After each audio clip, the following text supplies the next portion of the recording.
حسن اقبال صاحب جو بہت بڑے فلسفر بنتے ہیں، بہت بڑے وہ سمجھتے ہیں کہ ان کے اوپر آ کے پالیسی میکنگ ہو یا پارٹی کا مینیفیسٹو ہو، ان سے بہتر کوئی نہیں چلا سکتا.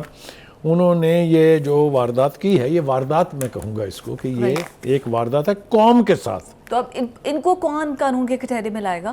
لانا چاہیے جی. میں کہتا ہوں قاضی فائز صاحب کو جب یہ رپورٹ جائے اور اس میں یہ لکھا ہوا ہو جو ہمارے سامنے ہے اس وقت کہ خاقان عباس شریف اور حسن اقبال نے بیان حلفی میں، یہ صرف خالی بیان نہیں ہے، بیان حلفی ہے، it's a statement on oath, Fayyaz Hamid کو بے گناہ قرار دیا تھا. دوسری طرف فیاض حمید صاحب کیا کہتے ہیں، یعنی اس رپورٹ میں لکھا ہے کہ وہ کہتے ہیں کہ میں نے کوئی فیصلہ آن مائی اون نہیں کیا. جی، جو دھرنے کے حوالے سے آپریشن کا فیصلہ تھا وہ D G I S I اور چیف آف آرمی اسٹاف کی اجازت اور اپروول کے ساتھ تھا. اور دوسرا انہوں نے ان تینوں کے نام لے دیے کہ they were also on board. لہٰذا ان کو آٹومیٹکلی کلین چٹ مل گئی ہے. اور میں سمجھتا ہوں کہ ہم لوگوں نے بھی، میں شامل ہوں اس میں، جنہوں نے شاید بہت زیادتی کی ہوگی فیاض حمید صاحب کی ذات کے ساتھ اسی فیض آباد دھرنا کیس کو لے کے، جن کو ان مسلم لیگ کے سو کالڈ لیڈر جو ہیں انہوں نے یقین دلایا تھا کہ جی یہ فوج نے کیا تھا، فوج کی وجہ سے ہماری حکومت کو جانا پڑا. That was all nonsensical, whimsical. اور اب پتہ چل رہا ہے کہ صورتحال کیا ہے. ٹھیک ہو گیا جی. سٹیٹمنٹس تھے، انہی کے بیان تھے. انہی کے اپنے بیان سے بات کر رہے ہیں، خود آپ اپنے دام میں سے یاد آ گیا. ٹھیک ہے جی، یہ ان کا حال ہے اس وقت. جی ملاقات ہوئی ہے بیرسٹر گوہر کی، شیر افضل مروت کی عمران خان سے، اور گلے شکوے اسی طرح ہیں. دیکھیں یہ ایک عجیب و غریب داستان ہے، یہ ایک عجیب و غریب پارٹی ہے، ایک عجیب و غریب اس کے فالورز ہیں.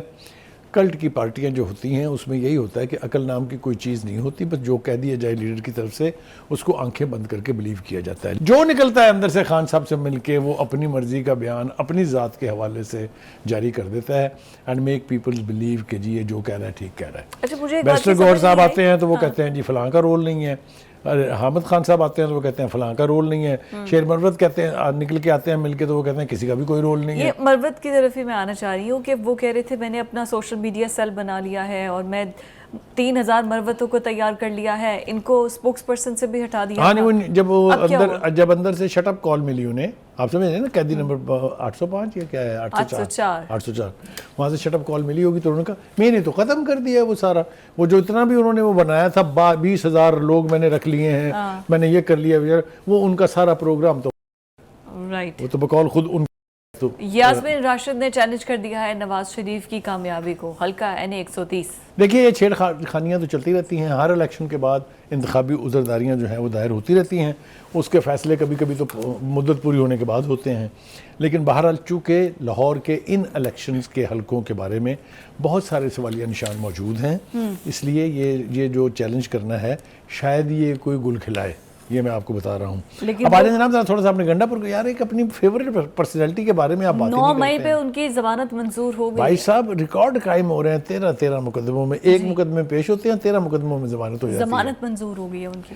13 تک بھی بات ٹھیک ہے لیکن 45 مقدموں میں بھی ضمانت ہوئی ہے. دیکھ لیں، آپ نے دیکھا ہے یہ پاکستان کا جو قانون یعنی انصاف کا جو نظام ہے یہ اس کے وارے نیارے جو ہیں وہ یہی ہیں. اب فیک قسم کی اگر بنیں گی ان پر ایف آئی آرز، آپ خود کہتے رہے ہیں جیسے عمران خان پر بھی 200 کے قریب ایف آئی آرز ہیں، ان میں سے سالڈ تو جو گراؤنڈ پر ہیں وہ تو ہیں 5-10. بالکل ٹھیک ہے، میں نے یہ کہا تھا، میں پھر دوبارہ اپنی بات دہرا لیتا ہوں کہ جو آپ سیاسی انتقام کے تحت مقدمات بناتے ہیں وہ عدالتوں میں ٹھہر نہیں سکتے، اس لیے کہ آپ کے پاس نہ ایویڈنس ہوتی ہے نہ آپ نے وہ کیس اس طرح سے بنایا ہوتا ہے. لیکن اس کا یہ مطلب نہیں ہے کہ اگر 200 میں سے 9 کیسز جینون ہیں تو ان کو بھی اسی 100 کے ساتھ لپیٹ دیا جائے کہ کوئی قصور نہیں ہے. جی 5 6 7 8 9 کیسز ایسے ہیں جن میں سے نجات حاصل کرنا ذرا مشکل ہے، چاہے وہ فارن فنڈنگ ہے، چاہے وہ توشہ خانہ کیس ہے، چاہے وہ سائفر کیس ہے، چاہے وہ عدت کیس ہے، چاہے وہ ٹیرن خان کیس ہے.